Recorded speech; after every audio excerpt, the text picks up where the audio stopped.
오늘 은혜 받으실 하나님의 말씀은 구약성경 사무엘하 3장 17절부터 27절에 기록된 말씀, 구약성경 467쪽에 있습니다. 17절부터 저와 여러분 한 목소리로 봉독하시겠습니다. 17절입니다. 아브넬이 이스라엘 장로들에게 말하여 이르되 너희가 여러 번 다윗을 너희의 임금으로 세우기를 구하였으니 이제 그대로 하라.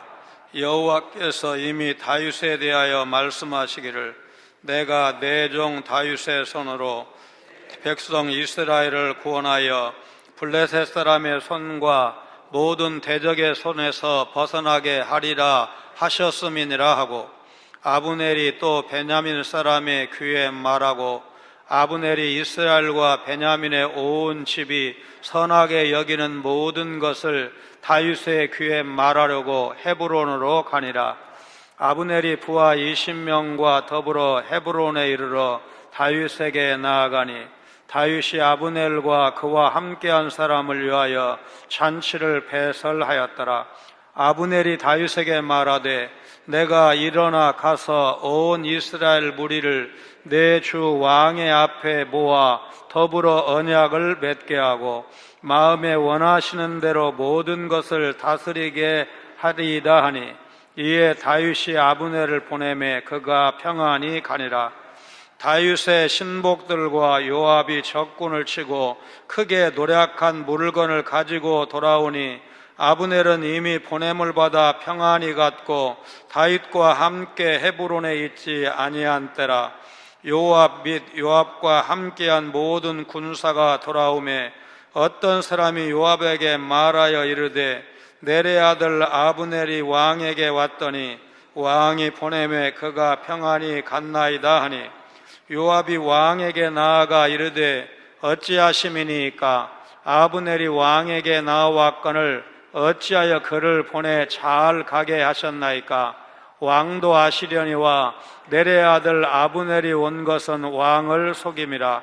그가 왕이 출입하는 것을 알고 왕이 하시는 모든 것을 알려 함이니이다 하고, 이에 요압이 다윗에게서 나와 전령들을 보내 아브넬을 쫓아가게 하였더니 시라 우물가에서 그를 데리고 돌아왔으나 다윗은 알지 못하였더라.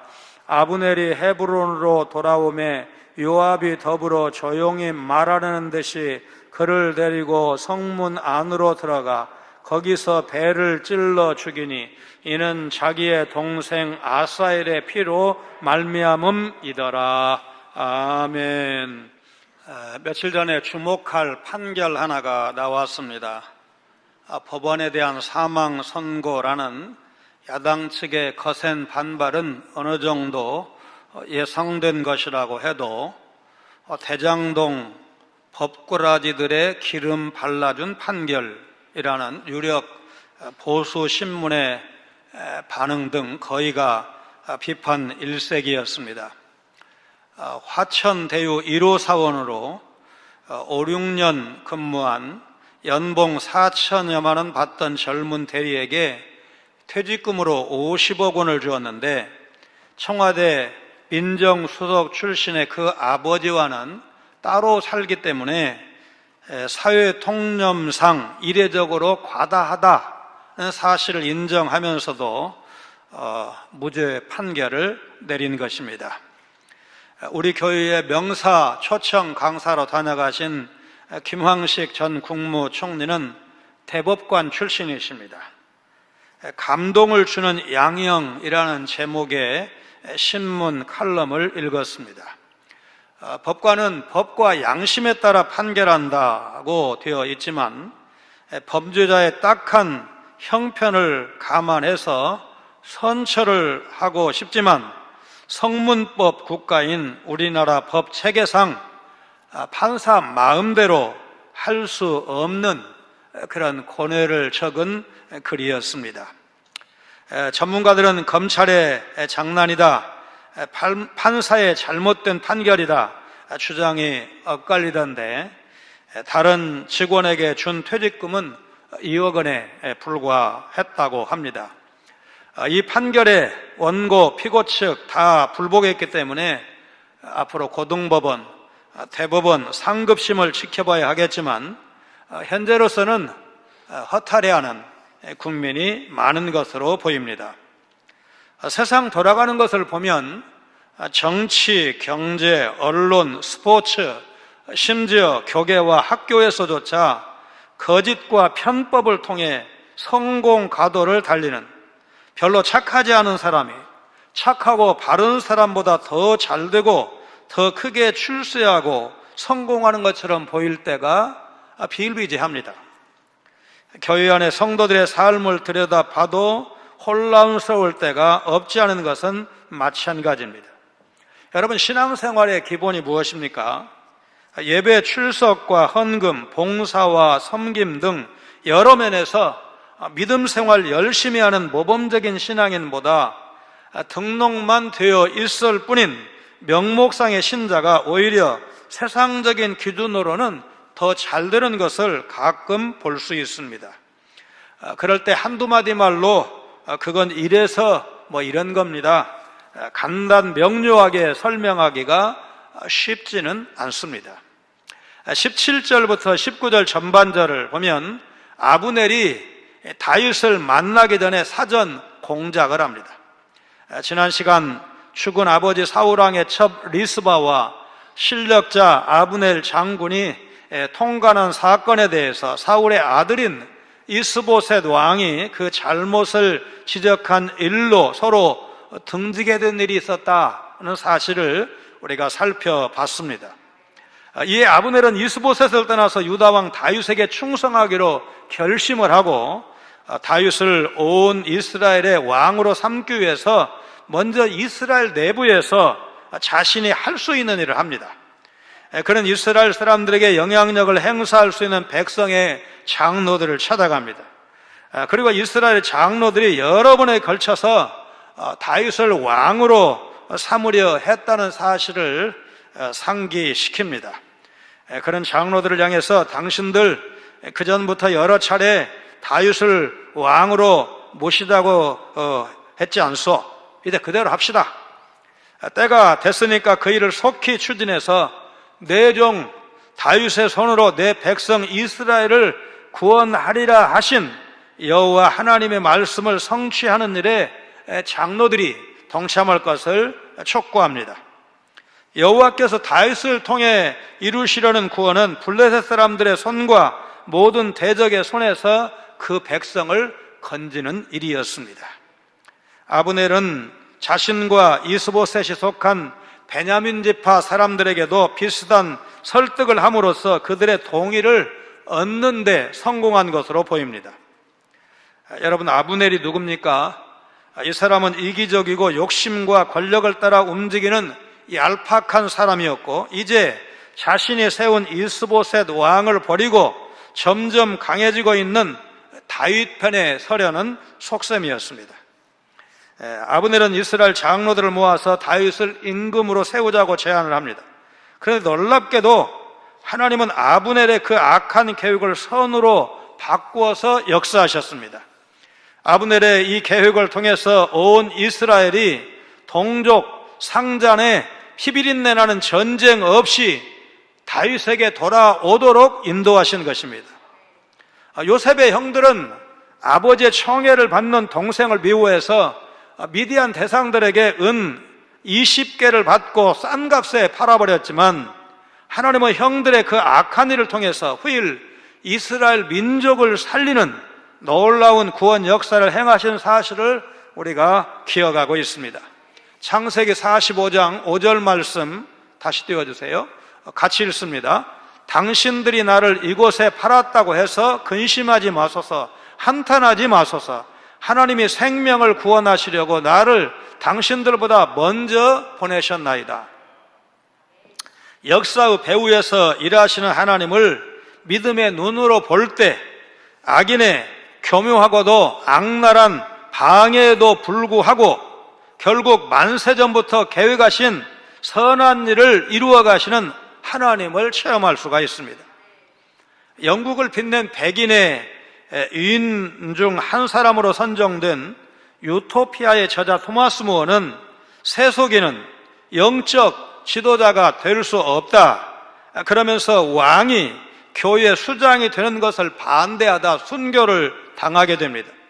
재판에서 끝까지 묵비권을 행사한 무어는 참수형을 선고받은 뒤에 법관들을 향해서 제가 여러분을 친구라고 부르도록 허락해 주십시오.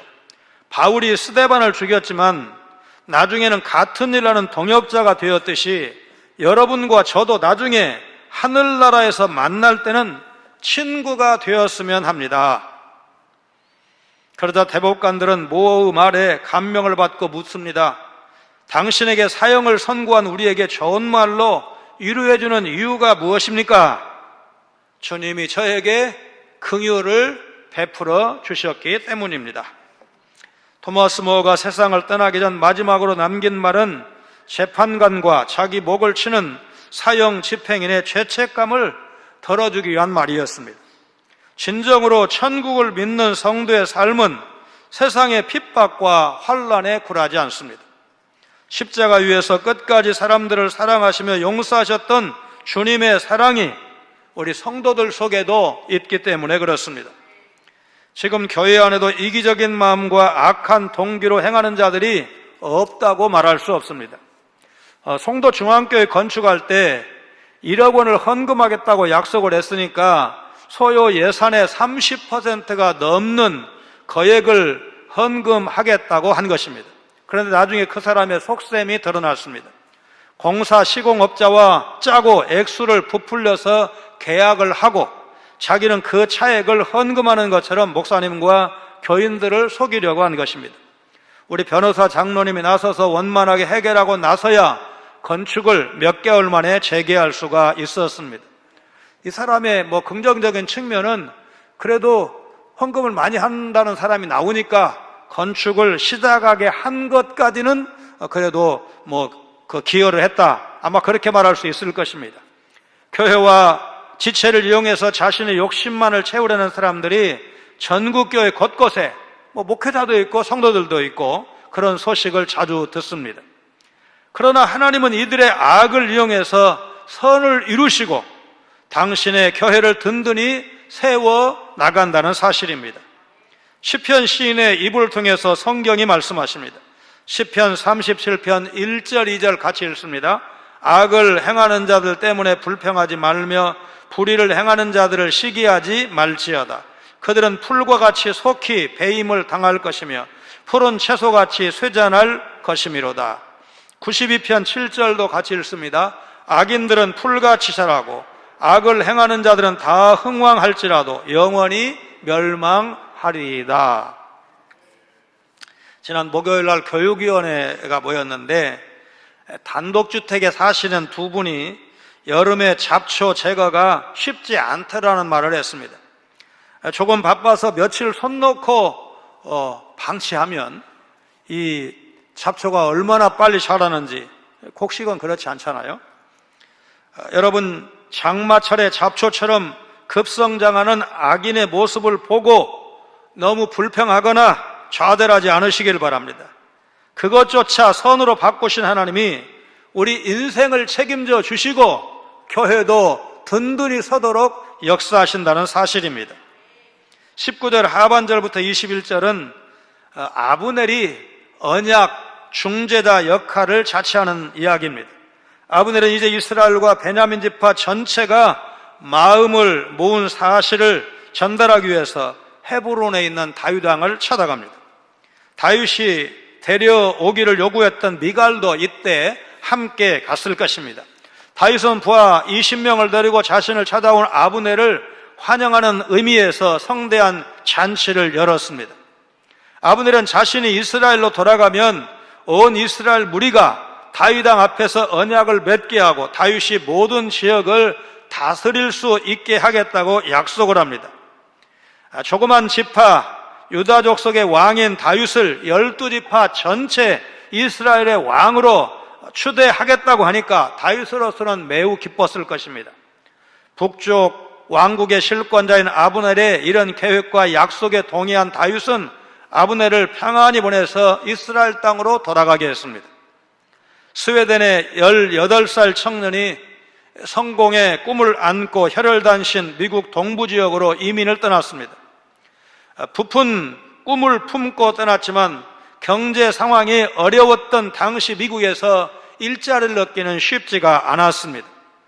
가진 돈을 탕진하고 노숙을 전전하던 청년은 서부에는 일자리가 많다는 소문을 믿고 몰래 기차에 탔지만 발각되어서 훔신 두들겨 맞고 어딘지도 모르는 강가에 버려졌습니다. 거울에 비친 초라한 자신의 모습을 보고 더 큰 시리에 빠진 청년은 차라리 이대로 강에 빠져서 삶을 마감하는 것이 나을 수도 있다는 생각을 했습니다.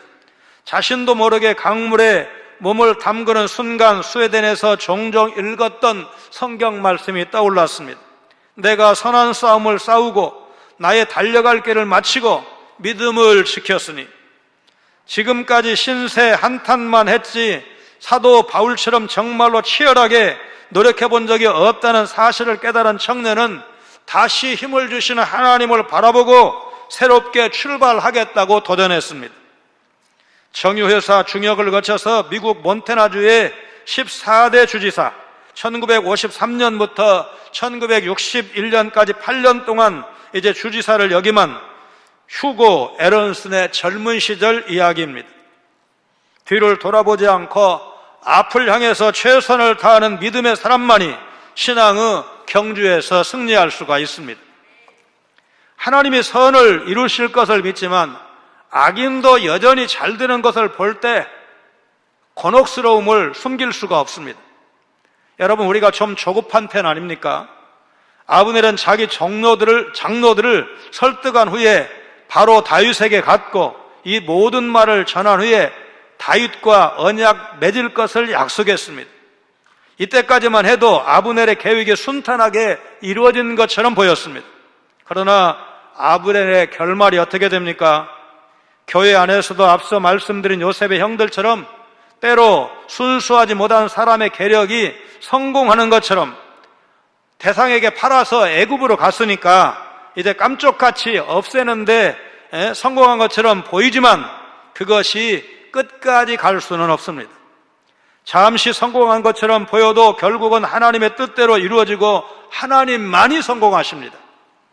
하나님이 말씀하시는 성공은 예수님이 우리를 위해 자신의 목숨까지 다 버리시고 가장 높은 영광의 보좌에 앉으신 것처럼 주님의 제자인 우리도 자신을 버리고 주님의 뜻을 따라 이웃을 사랑하고 섬기는 삶을 사는 것입니다. 하나님은 아브넬을 통해 자신의 계획을 이루셨습니다. 하나님은 악인이 일시적으로 성공하게 하시지만 그 악인 반드시 실패하고 망하게 하십니다. 모든 역사를 주관하시는 하나님만이 성공하시고 그분의 교회를 든든히 세워 간다는 사실 여러분 믿으시기를 바랍니다. 22절로 23절에 그 무렵 유다족 속의 군대 장관 요압은 전쟁에 나가 승리를 거두고 노량물을 가지고 왕이 있는 헤브론으로 돌아옵니다. 다윗의 신복들과 요압이 참여한 이 전쟁은 아무래도 세력 확장과 안정적인 물자 확보를 위한 전쟁으로 보입니다. 그런데 요압이 전쟁을 끝내고 수도로 돌아왔을 때 이미 그의 동생 아사엘을 죽이는 원수 아브넬이 다윗 왕과의 협상을 성공적으로 마무리 짓고 마하나임으로 떠난 뒤였습니다. 요압이 전쟁터에서 돌아왔을 때 어떤 사람이 그동안에 있었던 일을 알려주었습니다. 넬의 아들 아브넬이 다윗을 찾아왔고 둘 사이에 이제 그 내용은 잘 모르니까 어떤 미략 같은 것이 있는 것으로 보이고 다윗이 그를 평안히 보냈습니다. 그런 보고였습니다. 이렇듯이 아브넬에 대한 상세한 정보가 요압에게 보고된 것은 그가 평소에 동생 아사엘을 위해서 복수할 것이라는 말을 사람들 앞에서 공공연히 하고 다녔을 것이라는 것을 충분히 추측하게 합니다. 이것이 단순한 추측이 아닌 것은 나중에 아브넬을 죽이는 요압의 행동에 의해서 그대로 사실로 판명이 납니다. 24절 25절에 요압이 아브넬과 밀약을 맺은 다윗 왕을 비난을 합니다. 아브넬과 다윗의 만남에 관한 자세한 정보를 들은 요압은 아브넬의 충성 서약을 다윗이 흔쾌히 받아 드렸다는 사실에 일말의 불안감 혹은 위기의식을 느꼈을 것입니다. 아브넬과 다윗의 밀략과 연대가 성공하게 된다면 다윗이 요압 대신에 탕평 차원에서 훨씬 더 큰 군대를 이끌고 있는 아브넬을 군대 장관으로 임명할 가능성이 그만큼 커지기 때문입니다. 야심으로 가득 찬 요압은 아브넬에게 군대 장관 자리를 내줄 생각이 조금도 없었습니다. 게다가 요압에게 아브넬은 곧바로 다윗을 찾아가 왜 자기 동생 아사엘을 죽인 아브넬을 그냥 보냈는지, 그리고 자신의 원수를 어찌 그리 환대해서 보낼 수 있는지 왕에게 따졌습니다. 또 내리 아들 아브넬이 온 것은 이스라엘의 왕권을 전하께 넘겨주기 위해서가 아니라 전하를 속이고 전하의 출입을 비롯해서 전하께서 하시는 모든 일을 정탐하기 위한 것입니다. 다윗의 심기를 자극을 했습니다. 요압은 다윗 왕이 적장 아브넬의 속임수에 넘어간 것이라고 했지만 실제로 속임수를 써서 다윗과 언약을 맺으려는 아브넬을 죽이려고 한 것은 요압이었습니다. 하나님은 유다뿐 아니라 이스라엘의 남은 백성도 다윗에게 돌아오게 하실 뿐만 아니라 그의 권력이 점차 강화되도록 은혜를 베풀어 주셨습니다. 하지만 이 일이 이루어지는 과정에서 인간 역사 어디에서나 볼 수 있듯이 속임수와 배반 등 세속적 정치판에서 일어나는 현상이 그대로 나타났습니다.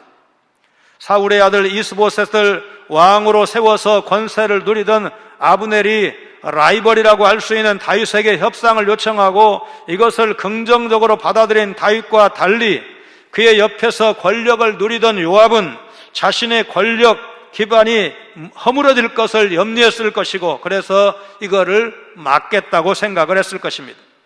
어쨌든 자기 동생을 죽인 아브넬이 자신의 죽은 다윗과 연결되는 것은 매우 불안한 일이었을 것입니다.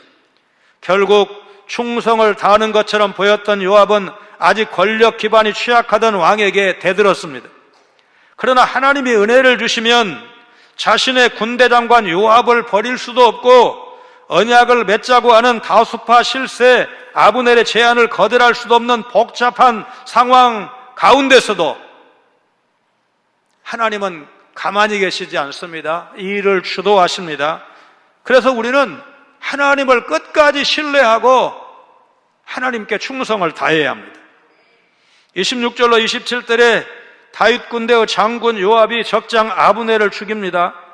요압은 자신의 동생 아사엘이 아브넬의 손에 죽은 것을 알게 되었을 때 즉각 그를 추격해서 원수를 갚고 싶었을 것입니다.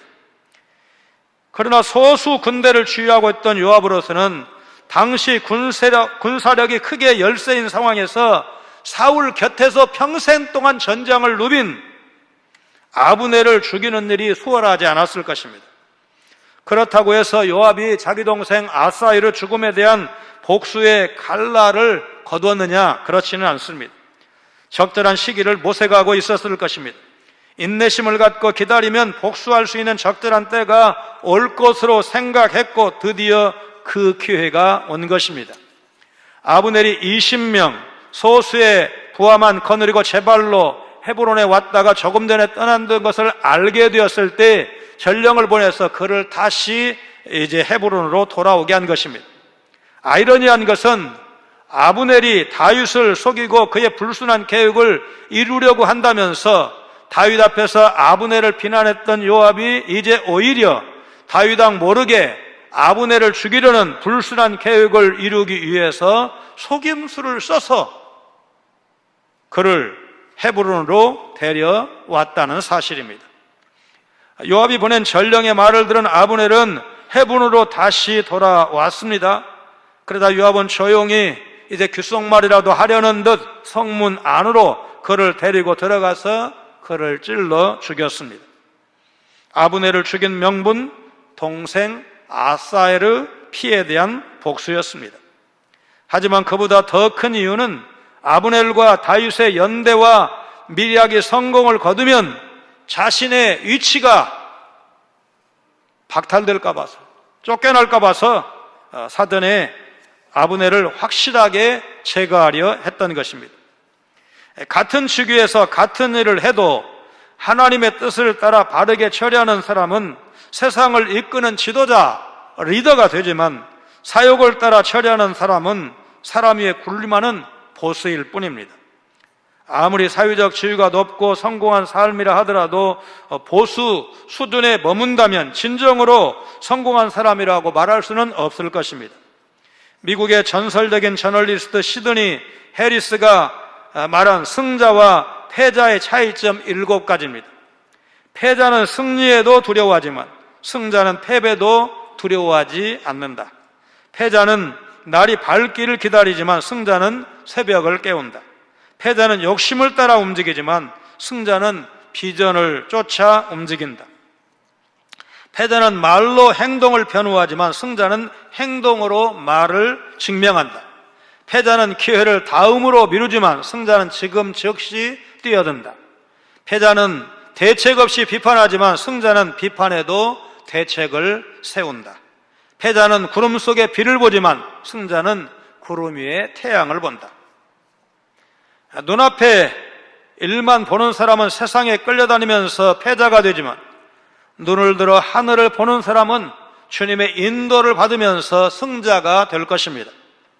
세상을 이길 힘을 주신 주님을 믿고 세상이 아닌 전지전능하신 하나님을 바라보시기를 바랍니다.